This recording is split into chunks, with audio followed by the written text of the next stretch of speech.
नमस्ते, बहुत स्वागत है आप सभी का HNN न्यूज पर। मैं हूं आपके साथ नीतू गुप्ता। क्या ईरान में जो हालात बने हैं वो थमते हुए दिखाई दे रही हैं? UNSC में जिस तरह से इमरजेंसी मीटिंग की गई, इसमें अमेरिका और ईरान दोनों की तरफ से जमकर एक दूसरों पर आरोप प्रत्यारोप का दौर देखा गया। गुरुवार को ये मीटिंग बुलाई गई जिसमें अमेरिका की तरफ से कहा गया कि डोनाल्ड ट्रंप वो इंसान हैं जो कि सिर्फ बड़ी बड़ी बातें नहीं करते हैं, एक्शन भी लेते हैं। तो इस वक्त ईरान में क्या हालात हो रहे हैं, क्योंकि 28 दिसंबर 2025 से हम देख रहे हैं कि ईरान में लगातार विद्रोह है और वहां की जो जनता है, वहां के जो जेंजी है, वो कह रहे हैं कि खामेनेई यहां से जाए। ये वो तारीख ईरान के इतिहास में दर्ज हो चुकी है। इसी दिन इस देश में महंगाई के खिलाफ प्रदर्शन शुरू हुआ था। लोग अपनी मांगों को लेकर सड़कों पर उतरे थे। राजधानी तेहरान से शुरू हुआ ये प्रदर्शन पहले तो देश के कई हिस्सों तक पहुंचा और फिर ये हिंसक रूप ले चुका है। महंगाई और भ्रष्टाचार का नारा लगाने वाले जितने भी प्रदर्शनकारी हैं, वो ईरान के supreme leader Ayatollah Ali Khamenei को हटाने की मांग कर रहे हैं और लगातार ये मांग चल रहा है, जिसके बाद दावा किया गया कि खामेनेई की सेना ने 2000 से ज्यादा लोगों को मौत के घाट उतार दिया। पिछले दिनों यह भी खबर सामने आई कि ईरान में 800 प्रदर्शनकारियों को फांसी पर लटकाया जाएगा। लेकिन इन सब के बीच अमेरिका से एक बड़ा पैगाम आया। व्हाइट हाउस ने दावा किया कि अमेरिका के राष्ट्रपति डोनाल्ड ट्रंप की चेतावनी के बाद ईरान में 800 लोगों की फांसी की सजा रोक दी गई है।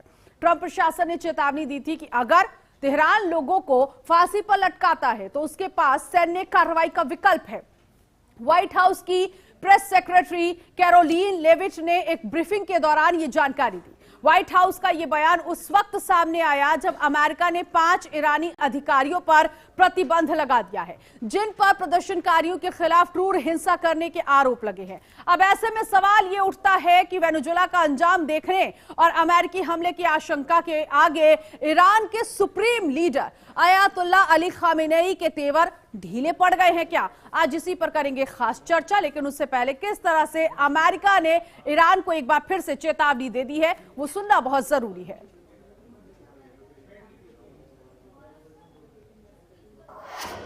The president received a message, as he revealed to all of you and the whole world yesterday, that the killing and the executions will stop. And the president understands today that 800 executions that were scheduled and supposed to take place yesterday were halted. And so the president and his team are closely monitoring this situation, and all options remain on the table for the president.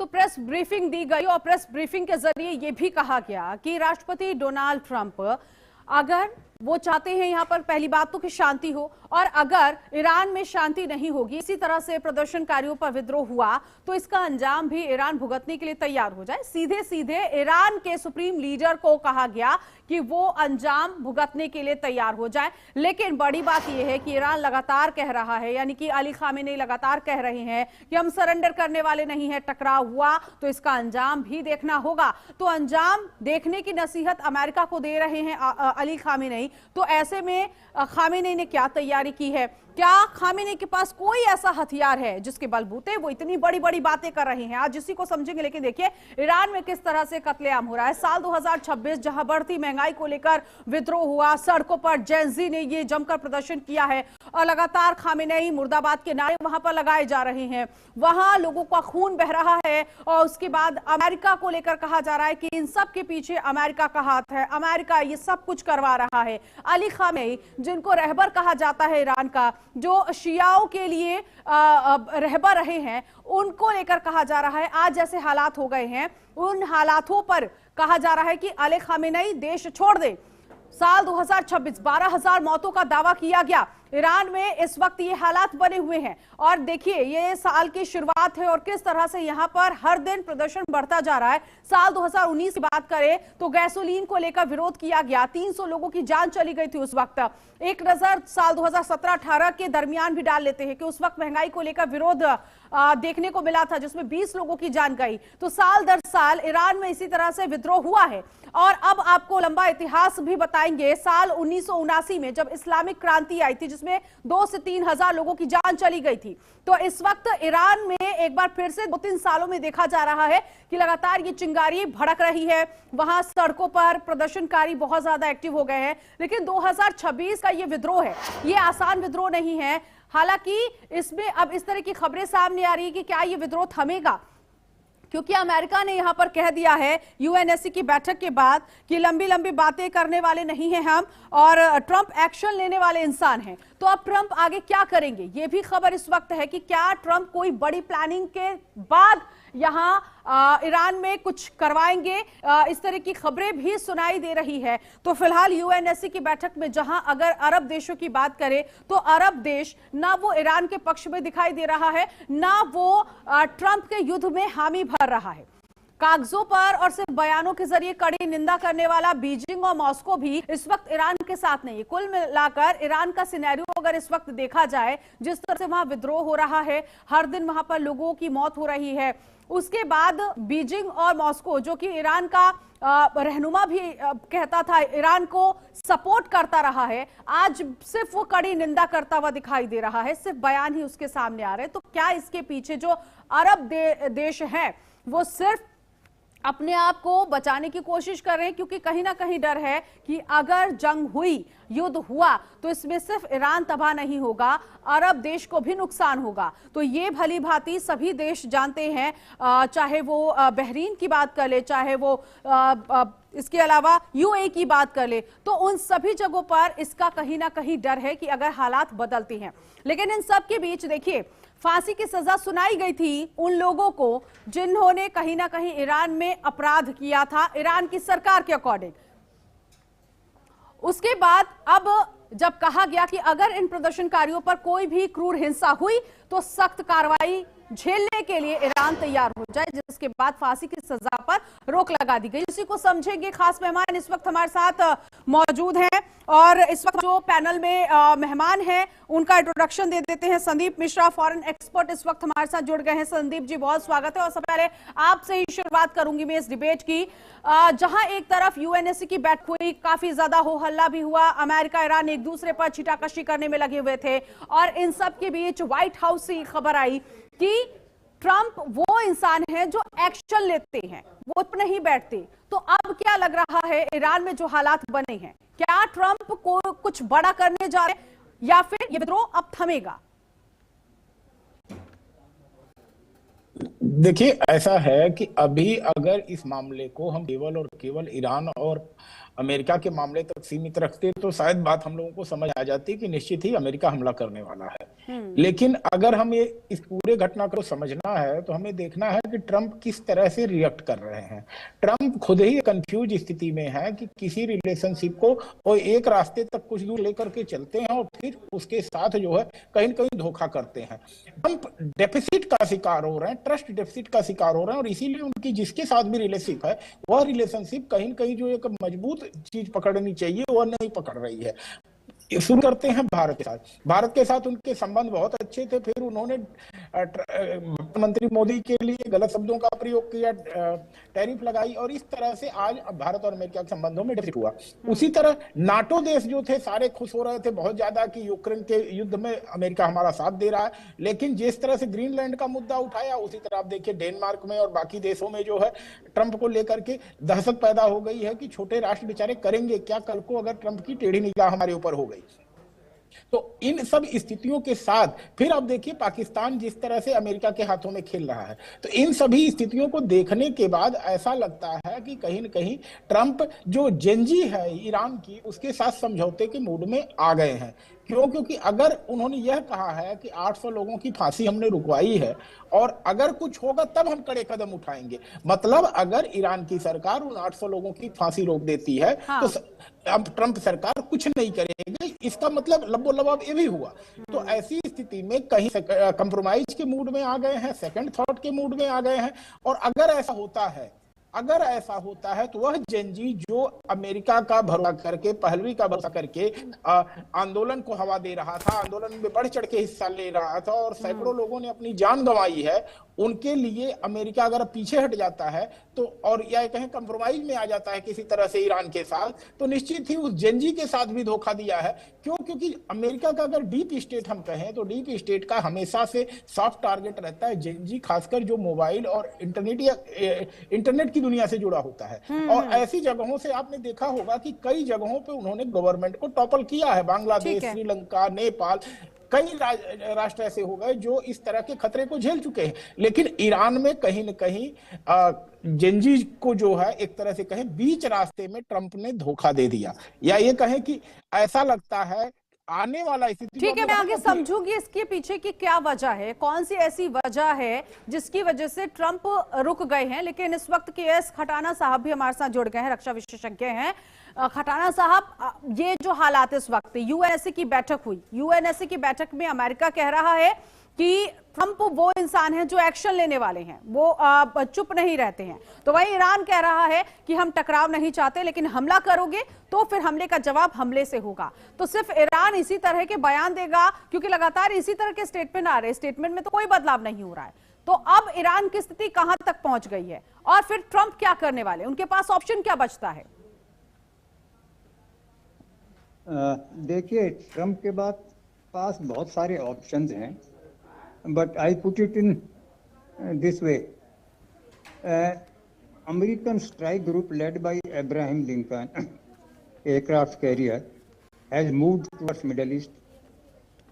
परसों रात को Trump had called a meeting of his security experts. और उन्होंने ये suggest करा था कि अभी हमें ईरान पे हमला नहीं करना चाहिए। उसके दो कारण थे।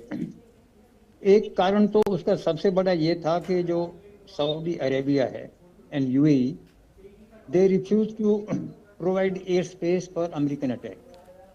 उनके अपने स्ट्रेटजिक रीजंस हैं कि उन्होंने क्यों मना करा है।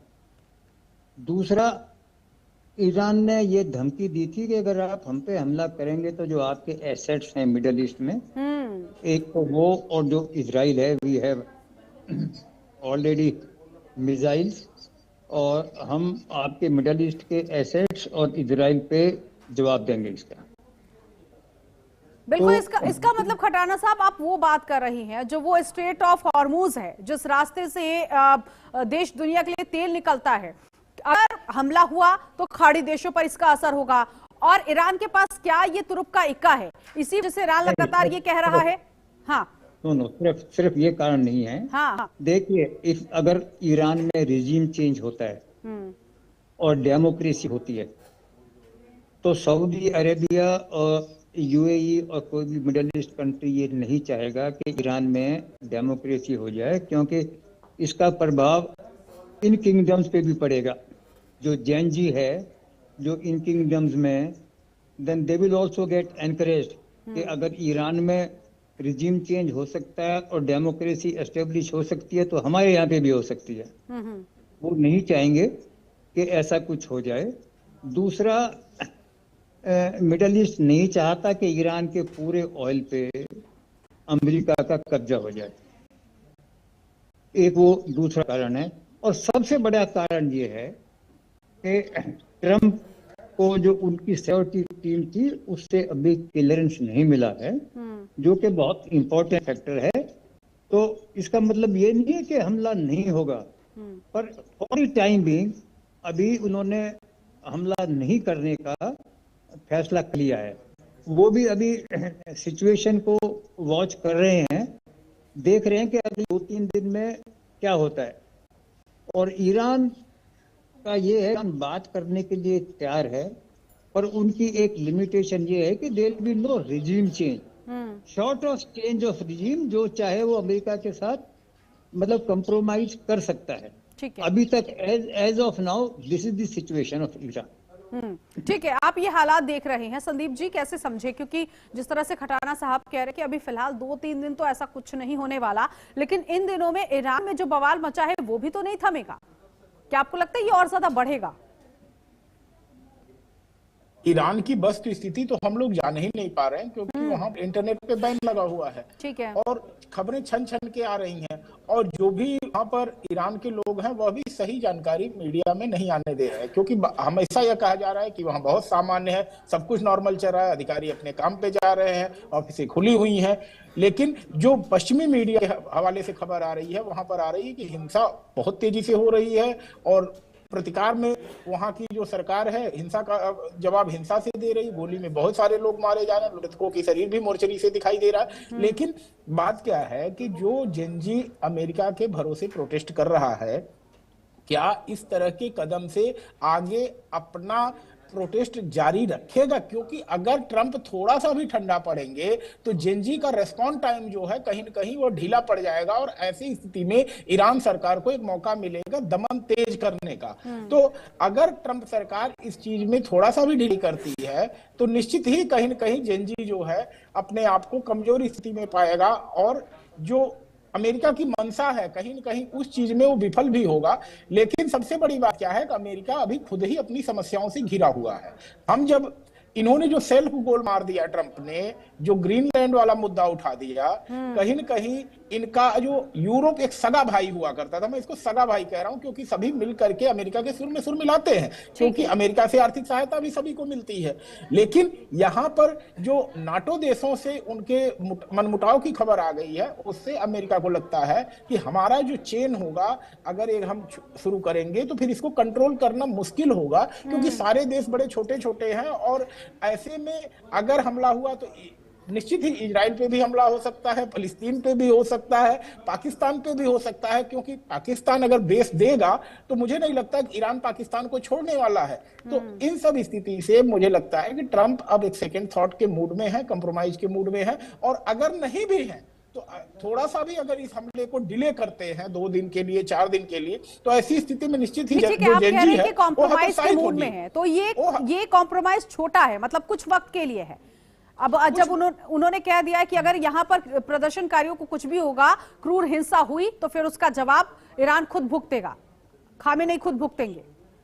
हम नहीं भुगतेंगे, और प्लस जो बात है कि जोश ठंडा होने के साथ ही जो है कहीं न कहीं अमेरिका फिर इस चीज को हवा नहीं दे पाएगा। हाँ, अभी ऑलरेडी अमेरिका कह रहा है कि मेरे पास बहुत सारे विकल्प है, ऑप्शंस है, तो उन्हीं विकल्पों पे अमेरिका फिर आर्थिक प्रतिबंधों का सहारा लेगा, और जो वहां पे महंगाई है फिर उसी महंगाई को और ढकेलने की कोशिश करेगा। लेकिन जो सैन्य विकल्प है कहीं न कहीं अब अमेरिका, मुझे ऐसा लगता है कि उससे पीछे हटना चाहता है, क्योंकि वो पहले से ही यूक्रेन मामले को लेकर के उलझा हुआ है, ग्रीनलैंड का मामला उलझा चुका है, फिर एक नया कॉन्फ्लिक्ट पॉइंट जो है ईरान नहीं शुरू करना चाहता है। जानबूझ करके अमेरिका कहीं न कहीं अपने आप के पैर पीछे खींच रहा है, ऐसा मुझे नजर आ रहा है। ठीक है खटाना साहब, लेकिन यहाँ पर एक चीज और, क्योंकि जो हम ये विद्रोह देख रहे हैं, ऐसे में जो दोस्त अपने आप को ईरान का दोस्त कहते थे, बीजिंग की बात है, मॉस्को की बात, मुझे याद है कि पिछले साल जिस तरह से इजराइल के हित में अमेरिका ने जो परमाणु ठिकाने थे वहां पर हमला किया था ईरान के, तो उस वक्त भी देखा गया कि बीजिंग हो या फिर मॉस्को, सिर्फ उसने कड़ी निंदा की अमेरिका के इस हमले को लेकर। मुंह से ही सिर्फ कह देना दोस्त का सपोर्ट नहीं होता, लेकिन यहां पर यह भी है कि हम दोस्त का सपोर्ट भी कर रहे हैं और हम ट्रंप से विद्रोह भी नहीं कर पाएंगे। ये दोनों बातें निकलकर सामने आ रही है। देखिए, अगर आप लोगों ने देखा हो पिछले 2 दिन से कई एयरक्राफ्ट लैंड हुए हैं ईरान में जी। अब उसमें पैसेंजर्स तो नहीं है, पैसेंजर्स नहीं है, इसका मतलब है उसमें जो सैनिक सामग्री गई है वो एक सबसे बड़ा मुद्दा है। दूसरा ये है कि एक तो हम ग्रीनलैंड की जो प्रॉब्लम है वो ईरान की प्रॉब्लम के साथ कनेक्ट नहीं कर सकते हैं। 2 दिन पहले स्वीडिश जो फॉरेन मिनिस्टर थे उन्होंने मुलाकात करी है व्हाइट हाउस में, और ये डिस्कशन अभी चल ही रही है ग्रीनलैंड की। तो these 2 problems are not connected. Iran में जो हो रहा है, देखिए स्टारलिंक ने अभी वहाँ पे कनेक्शंस दे रखे हैं, इंटरनेट कनेक्शन, ठीक है। हालांकि ईरान वाले कोशिश कर रहे हैं कि जिनके पास भी वो कनेक्शन हैं उनकी पुलिस बहुत सक्रिय है इस मामले में और वो उनको पकड़ रहे हैं। तीसरा ऐसा है कि जो प्रोटेस्टर्स हैं उनका अगर आप देखें तो पिछले 2-3 दिन में जैसे एकदम से ये उठे थे, अभी उतना जोश नहीं है, क्योंकि ईरान काफी एक्शन ले रहा है। और दूसरा, उनको जो उम्मीद थी अमेरिका से कि अमेरिकन एकदम से आ जाएंगे और हमारी मदद, ठीक है, वो नहीं हो पा रहा है। तो मुझे नहीं लगता कि इससे ज्यादा कुछ होगा। हालांकि एक चीज इसमें एक जो मेरी समझ में आया वो ये है कि जो पहले जैसे प्रोटेस्टर्स को पकड़ के एग्जीक्यूट कर देते थे, वो फिलहाल ईरान नहीं कर रहा है। पर इसका मतलब ये नहीं है कि उनको अरेस्ट नहीं कर रहे हैं। There hundreds of people, I think it more than. ठीक है, मैं अमिताभ जी के पास जाऊं। सीनियर जर्नलिस्ट इस वक्त हमारे साथ पैनल में आ चुके हैं, लेकिन एक, क्योंकि आपने हिंट दिया कि आप कह रहे हैं कि उस तरह से प्रदर्शनकारी को अरेस्ट नहीं किया जा रहा है, तो क्या इसके पीछे ये भी है कि जो ट्रंप ने धमकी दे दी कि अगर प्रदर्शनकारियों को कुछ भी होगा, फांसी दी जाएगी, तो फिर खामेनेई भुगतेंगे, तो वो भी तो एक स्टेटमेंट हो सकता है क्या इसके पीछे, कि खामेनेई अब फूक फूक के कदम रख रहे हैं? मुझे पूछ रही हैं? हाँ, आपसे ही सर। हाँ, देखिए, खोमेनी और जो प्रेजेंट रिजीम है, उनके लिए ये एक बहुत बड़ी प्रॉब्लम तो है, इसमें तो कोई दो राय नहीं है। पर इसका मतलब ये नहीं है कि उनके लिए ये जो सिचुएशन है बिल्कुल आउट ऑफ कंट्रोल है। ठीक है, उतना आउट ऑफ कंट्रोल नहीं है। तो जो मुझे लग रहा है कि within next about 4-5 days they will be able to control it to some extent. और जितना अब तक हो चुका है उससे ज्यादा सिचुएशन खराब नहीं होएगी। और जो मुझे लगता है कि as of now Trump has decided not to invade Iran, तो ये किसी ना किसी प्रकार से कुछ अंडरस्टैंड पे पहुंचेंगे, कुछ एक दूसरे से कंप्रोमाइज करेंगे। ठीक है, भाई यही जो मुझे लग रहा है, यहीं तक ये सिचुएशन समझ जाएगी। क्योंकि मिडल ईस्ट में इससे ज्यादा डे डोंट वांट के इससे ज्यादा सिचुएशन मिडल ईस्ट में खराब हो। ठीक है, मैं समझूंगी आगे मिडिल ईस्ट का क्या होगा अगर हमला होता भी है, और ये कुछ दिनों का ब्रेक लग रहा है जिस तरह से आप दोनों बता रहे हैं। अमिताभ जी क्या मानते हैं, किस तरह से सिनेरियो को देख रहे हैं, मुझे बताइएगा अमिताभ जी, क्योंकि यूएनएससी की बैठक में अमेरिका ने कह दिया है कि शांत नहीं रहने वाले हैं ट्रंप। हालांकि ये इस वजह से भी कहा गया क्योंकि अभी कुछ देखने को नहीं मिल रहा, दूर दूर से ही सारी चीजें हो रही हैं, और अमेरिका के बहुत सारे विकल्प है, यूएनएससी की बैठक में कहा गया। तो क्या होना है आगे? क्या ये जंग होगी या फिर नहीं होगी, और अगर होती है तो हालात क्या? नहीं, अमेरिका ने अपने इरादे जता दिए हैं और मुझे लगता है कि वो कभी भी हस्तक्षेप कर सकते हैं यदि उनकी इच्छा के विपरीत ईरान ने कोई कदम उठाया जेएनजी के खिलाफ। और अभी वहां पे जेएनजी की जो प्रदर्शन वगैरह हैं उसके बाहर खबरें नहीं आ रही हैं, काफी कुछ रुक गया है। तो अंदर क्या हो रहा है बहुत सही जानकारी बाहर नहीं आ पा रही है। लेकिन जिस ढंग से बहुत बड़े पैमाने पे सरकार के खिलाफ उठ खड़ी हुई है युवा जनता जो है, उसका असर तो वहां पड़ना ही है, और उसका फायदा तो उठाएगा अमेरिका छोड़ेगा नहीं। अमेरिका तो कोशिश है ही कि ईरान के ऊपर जिस ढंग से अभी ट्रंप जिस ढंग से सारी दुनिया में व्यवहार कर रहे हैं, उससे ऐसा लगता है कि वो एक तरीके से अलग मानसिक स्थिति में है, जिसमें एक जुनून सा सवार है, हर किसी को धमकाना और हर किसी के ऊपर कब्जा करना। ऐसी कोशिश उनकी हो सकती है। ये उनके दिमाग पे, मतलब कोई इसमें एनालिसिस या कोई भी आकलन और विश्लेषण काम नहीं करेगा। अचानक उनका दिमाग घूमेगा तो हो सकता है पता चला कि बम बरसने लगे। ये तो रशिया और चाइना का थोड़ा सा भय है कि रशिया और चाइना ना इसमें कूद पड़े। वो कहीं ना कहीं जो है उनको शायद थोड़ा सा सोचने का ये दे रहा है, मौका दे रहा है कि वो आकलन कर रहे हैं कि क्या रशिया और चाइना इसमें घुस सकता है कि नहीं, वेनेजुएला की तरह शांत तो रहेंगे या आ सकते हैं। क्योंकि चीन का बहुत बड़ा स्टेक है ईरान में, तो चीन कतई नहीं चाहेगा कि वहां पे अमेरिका जो है वो वेनेजुएला की तरह हस्तक्षेप करे और अपनी सरकार वहां पे निर्धारित करे। स्थितियां गंभीर हैं, इसमें कभी भी कुछ भी हो सकता है। हमें इस बात के लिए तैयार रहना चाहिए।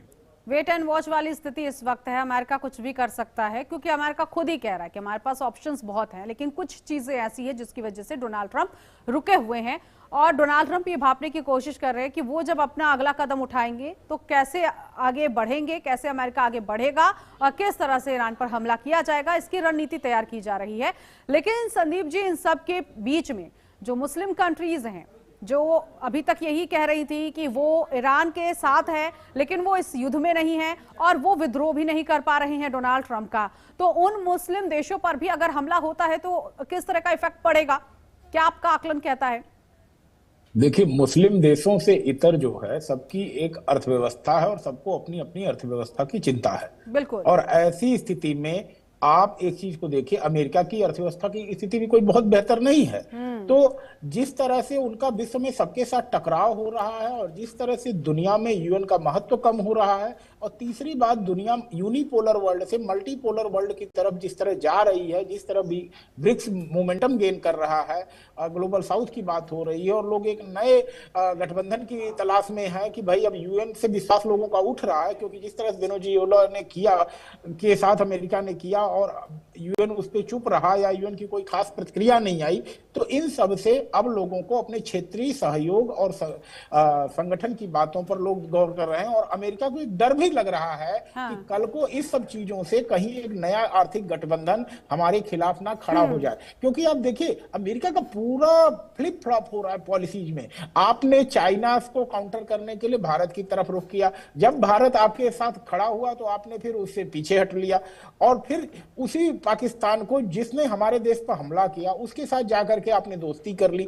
तो इन सब चीजों से पॉलिसीज पैरालिसिस का शिकार अमेरिका हो रहा है और बार बार फ्लिप फ्लॉप होने से आप कहीं न कहीं दुनिया में विश्वास और महत्व खो रहे हैं। और दुनिया भी देख रही है कि जब आप छोटे देशों को निगल जा रहे हैं तो खास करके छोटे देशों का तो आप पर से भरोसा उठ रहा है। तो ऐसे में कल को क्या आप अपनी इकोनॉमी को सुरक्षित रख पाएंगे? हर देश कहीं न कहीं इकोनॉमिक रूप से अमेरिका से जुड़ा हुआ है और अमेरिका की अर्थव्यवस्था भी उस देश से जुड़ी हुई है। तो ऐसे में अगर अमेरिका युद्ध में हर जगह प्रवेश करता है तो मुझे नहीं लगता है कि अमेरिका ऐसा कोई रिस्क लेना चाहेगा जिसमें दुनिया के खिलाफ, उसके खिलाफ एक आर्थिक, कहते हैं, एकजुटता बढ़े या गुटबंदी बढ़े। तो ऐसी गुटबंदी अमेरिका नहीं चाहेगा कि दुनिया में कहीं खड़ी हो उसके खिलाफ जो है। बिल्कुल। और आपके इस स्टेटमेंट से एक चीज तो समझ में आ रही है कि हाँ, भले ही जो मुस्लिम कंट्रीज हैं वो ईरान का साथ दे या ना दे, लेकिन अपनी स्थिरता को बचाने में लगी हुई हैं। उनको ये भली भांति पता है कि युद्ध होगा तो असर हम पर भी होगा और वो नहीं चाहते, क्योंकि वो इस हालात में भी है नहीं कि अपने देश का नुकसान कराए। ठीक है,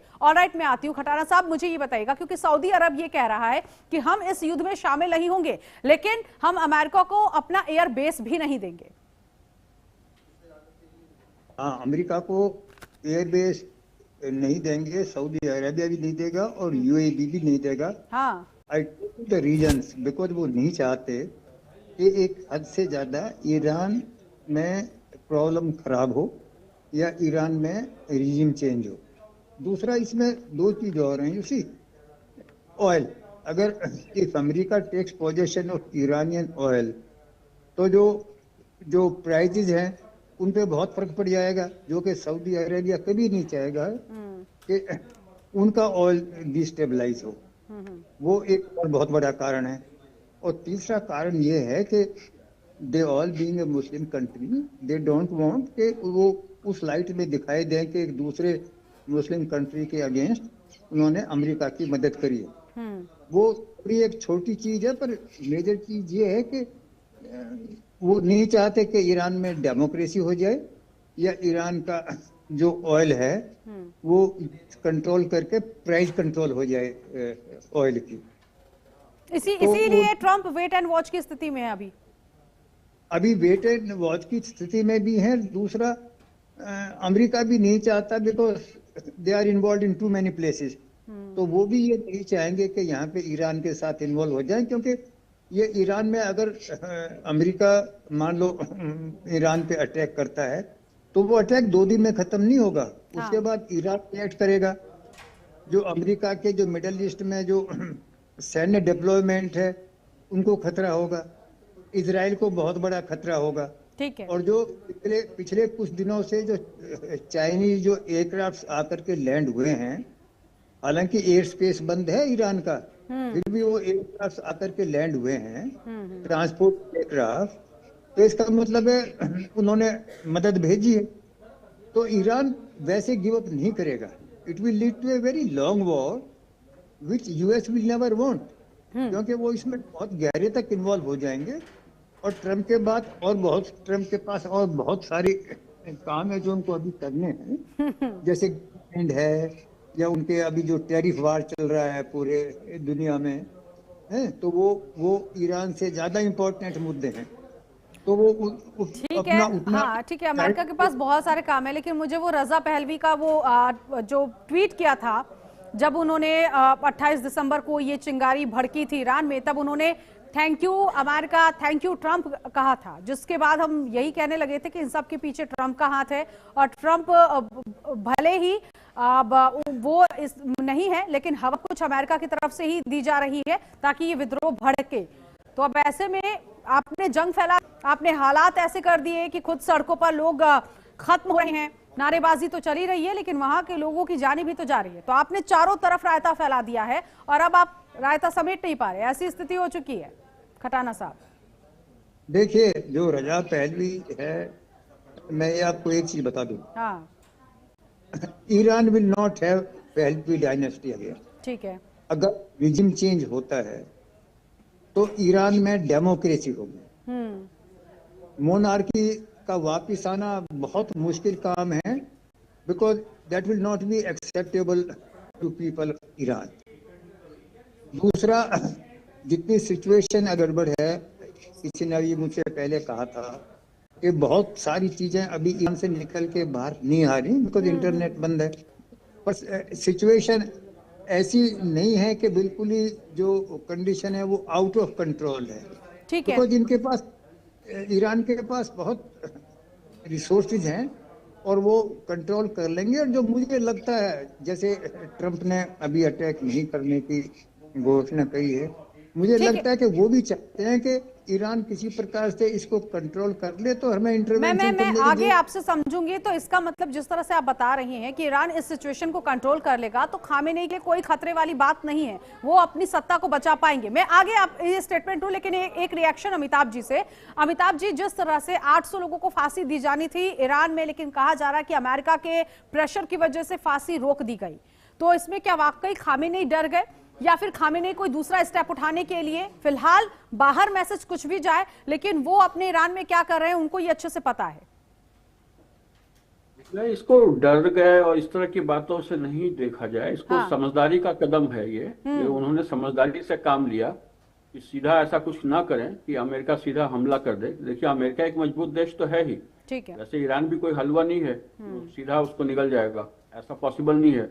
दूसरा, दुनिया भर में जो है अमेरिका के कदमों के खिलाफ जो है एक नाराजगी नजर आ रही है। जिस तरीके से उन्होंने अपने नाटो देशों को भी अपने खिलाफ कर लिया है ग्रीनलैंड के मसले को लेकर, मुझे लगता है कहीं ना कहीं वो एक चीज खटक गई है जिसकी वजह से उन्हें रुकना पड़ा है। क्योंकि जो ब्रिटेन, फ्रांस जैसे, जर्मनी जैसे बड़े बड़े देश हैं वो उनके खिलाफ हो गए हैं और उन्होंने चेतावनी दी है बाकायदा कि अगर ग्रीनलैंड पे आपने आक्रमण करने की कोशिश की तो हम सब जो है ग्रीनलैंड के साथ होंगे। तो उसकी वजह से कहीं ना कहीं अमेरिका को थमना पड़ा है, ठिठकना पड़ा है।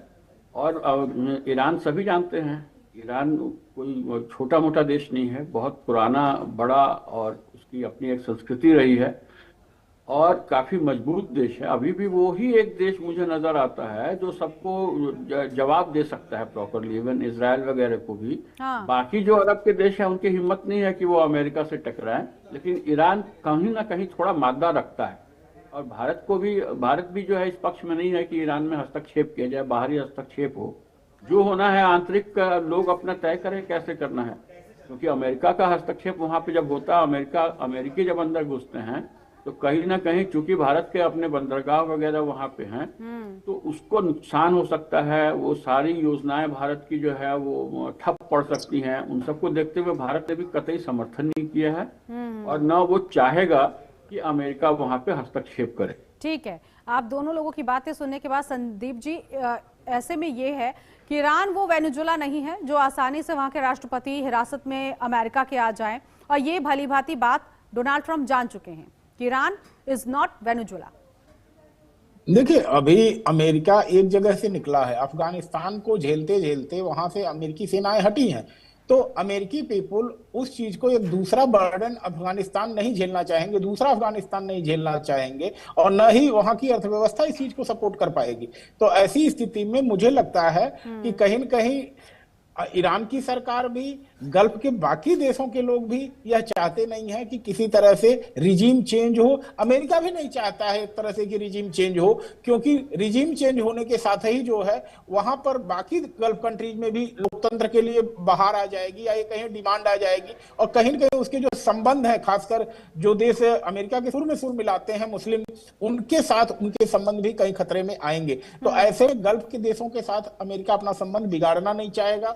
मार्केट है, मैं सीधा कह रहा हूं, इकोनॉमिक लड़ाई है। एक देखने में लग रहा है कि किसी मानवाधिकार के लिए लड़ रहा है अमेरिका या जेनजी लड़ाई, लेकिन सारी लड़ाई जो है अर्थव्यवस्था की लड़ाई हो रही है। और ऐसे में अमेरिका आज चाहता है कि एक विन विन सिचुएशन से हम बाहर आ जाएं कहीं न कहीं। ईरान से धमकी देना बात अलग है, लेकिन उसको अमल में लाना, क्योंकि अगला स्टेप उनको भी पता है, यूक्रेन फंस गया युद्ध लड़ करके, रसिया फंस गया, तो अमेरिका इस जगह फंसना नहीं चाहेगा। जो सलाह उन्होंने कभी भारत को दी थी, भारत उस सलाह से कहीं न कहीं एक तरह से कहीं अपने आप को पीछे खींच लिया कि भाई युद्ध लड़ करके फायदा नहीं है, ऑपरेशन सिंदूर कर दिया, जितना पाकिस्तान को सबक सिखाना था सिखा दिया, लेकिन अगर हम लंबी लड़ाई लड़ रहे हो तो आज हमारी अर्थव्यवस्था को भी ये लड़ाई झेलनी पड़ रही होती। तो क्योंकि हमारे पास खोने के लिए है, अमेरिका के पास खोने के लिए, ईरान के पास खोने के लिए है, तो दोनों ही देश जो है इस समय कहीं न कहीं बीच का रास्ता निकालने में अंदर खाने सहमति बना रहे हैं, धोखे में रह गए हैं जेनजी जो है। ठीक है, ठीक है। तो कुल मिलाकर खटाना साहब कह भी रहे थे कि आने वाले वक्त में ईरान इस सिचुएशन को कंट्रोल कर लेगा। तो इसका मतलब ये है कि मेरा जो सवाल था खटाना साहब की, आयतुल्लाह अली खामेनी की जो कुर्सी है उसको कोई खतरा नहीं है, उनकी सत्ता पर कोई फर्क नहीं पड़ेगा। देखिए, बिल्कुल खतरा नहीं है। जो मुझे लगता है कि खमैनी की पोजीशन को खतरा नहीं है। और दूसरा, अभी फिलहाल यूएस के लिए Greenland is more important because of proximity to Russia and China. Iran उनके लिए उतना इम्पोर्टेंट नहीं है। ईरान में सिर्फ वो ये चाहते हैं कि सिचुएशन एक हद से ज्यादा नहीं बिगड़े, और इसके लिए ईरान को उन्होंने धमकी भी दी, और कुछ हद तक ईरान भी समझ गया है कि if they cross A threshold तो यूएस विल इंटरवीन। तो मेरे ख्याल से ईरान उस हद को पार नहीं करेगा जहाँ पे कि अमेरिका को इंटरफेयर करना पड़े या अपने बॉम्बर्स भेजने पड़े। तो जो मुझे लगता है कि अगले मे बी 3, 4, 5 दिन में या within a week I think situation will be under control.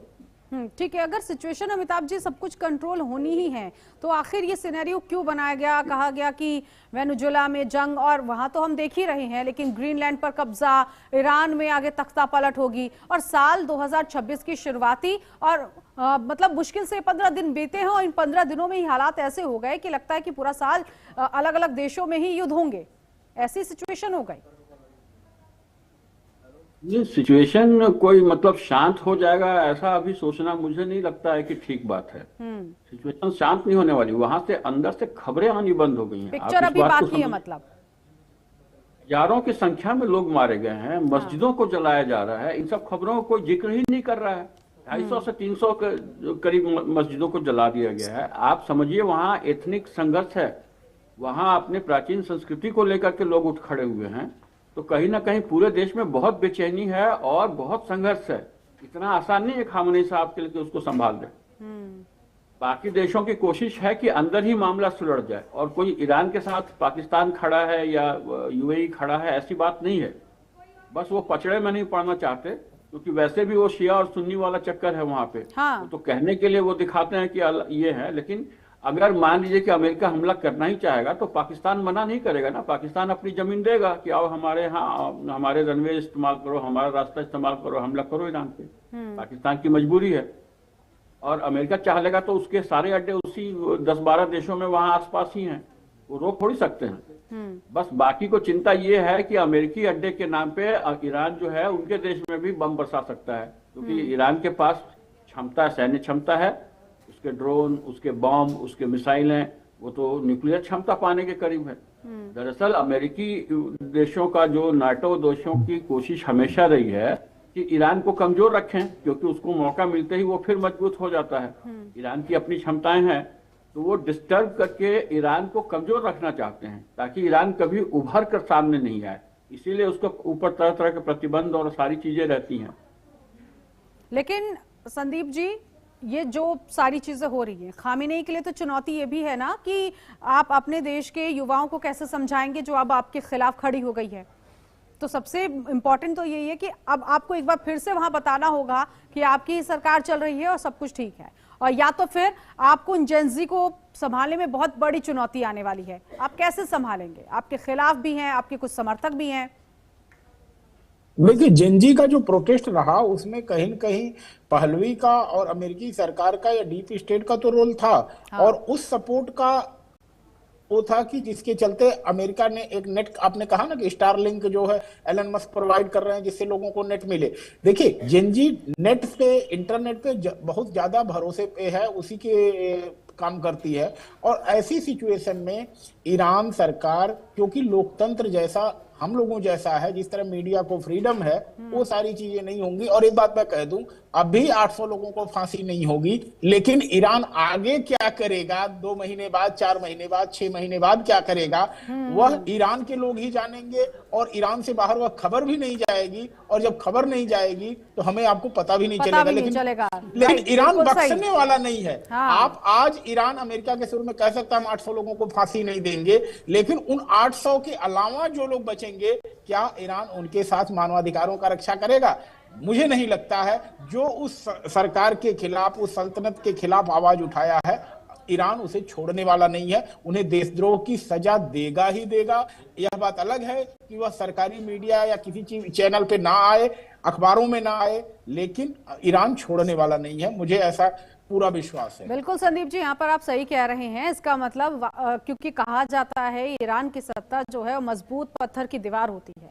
भले ही इस बार जरूर आई है, लेकिन ये दीवार आज भी मजबूत है, अकॉर्डिंग टू यू और जो बाकी पैनलिस्ट हैं उनके अकॉर्डिंग भी यही लग रहा है। और दूसरा कि खामेनेई आसानी से तो अपनी सत्ता नहीं जाने देने वाले। ये तो उस वक्त भी हमें समझ में आ रहा था जब इजराइल और ईरान के बीच अटैक हुआ पिछले साल, और ईरान ने दिखा दिया वो। अब एक बार फिर से मैं जिक्र आप लोगों के सामने करूंगी, मैंने पहले भी पैनलिस्ट के साथ किया कि मस्जिद पर वो लाल झंडा लगाना। से मानवाधिकार की कोई उम्मीद नहीं रखनी चाहिए। खामेनेई से मानवाधिकार की उम्मीद ना रखें, वो पूरी तरह कुचलेगा। अभी वो थोड़ा सा थम गया है अमेरिका की धमकी की वजह से। ठीक ठीक ठीक। हाँ, खटाना साहब बताइए, क्या पूछना चाह रहे हैं? बिल्कुल, सवाल यही है कि वाकई जो सत्ता है इतनी मजबूत है खामेनेई की, और इस तरह से तो वो अपनी सत्ता नहीं जाने देने वाले हैं। तख्ता पलट तो नहीं होगा, लेकिन ईरान के युवा है वो भी तो ये बात जानते हैं ना कि अगर वो बच गए, सत्ता परिवर्तन नहीं हुआ यहाँ पर, तो उनके साथ क्या हाल होगा, उन 800 बंदियों के साथ क्या हाल होगा, ये तो वो जानते भी है, वहां की जनता जानती है। नहीं, देखिए, 2 चीजें। हाँ, ख़ुमैनी की सत्ता गई तो Khamenei will be killed, have no doubt about it. ऐसे नहीं जाती। अगर सत्ता गई तो इसका मतलब है वो उनकी जान भी जाएगी।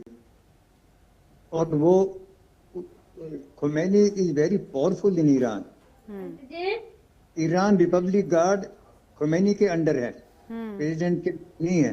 ठीक है, वो बहुत सशक्त हैं, पहली बात। दूसरी बात, देखिए, जो जेनजी खड़ी हो रही है, अगर सिचुएशन शांत होती है तो इसका मतलब ये नहीं कि उनको सबको एग्जीक्यूट कर देंगे, फांसी पे लटका देंगे। ऐसा नहीं होता, कहीं पे भी नहीं होता है। किसी भी कुछ में ऐसा नहीं हुआ है।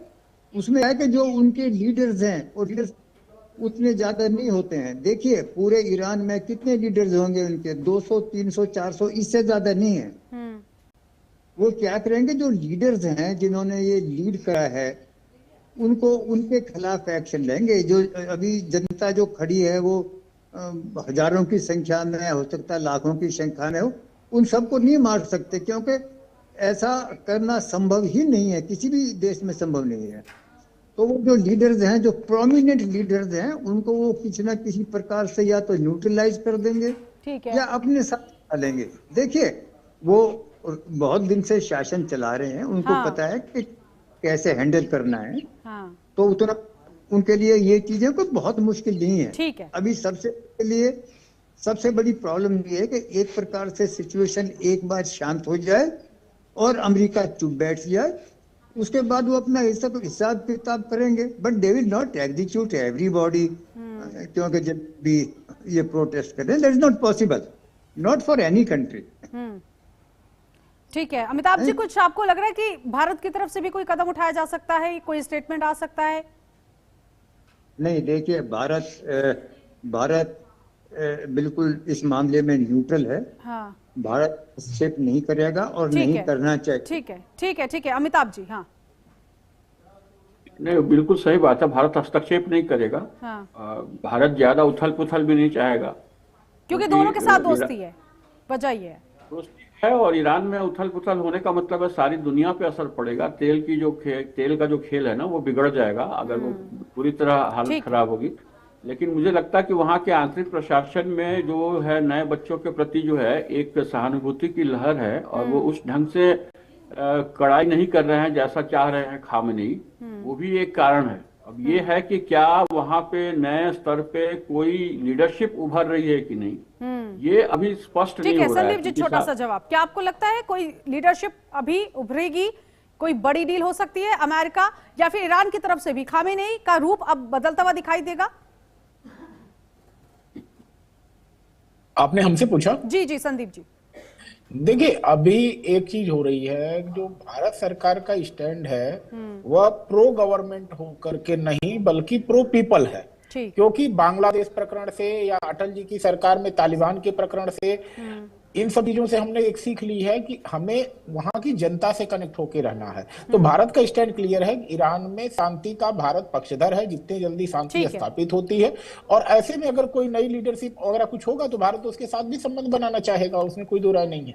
ठीक है, ठीक है, बहुत शुक्रिया आप सभी मेहमानों का हमारे साथ जोड़ने के लिए। तो फिलहाल वेट एंड वॉच की स्थिति में आप सभी लोग कह रहे हैं कि अमेरिका ये विकल्प जो है वो लेकर चल रहा है, लेकिन आने वाले 2-3 दिनों में क्या कुछ होगा? क्या ईरान में इसी तरह से विद्रोह होगा, जिंजी सड़कों पर ही रहेंगे, या फिर कोई दूसरा विकल्प डोनाल्ड ट्रंप अपनाते हुए दिखाई देंगे ताकि ये हालात संभले? इस पर सबकी नजर है फिलहाल इस खास पेशकश में। अभी के लिए बस इतना ही। नमस्कार।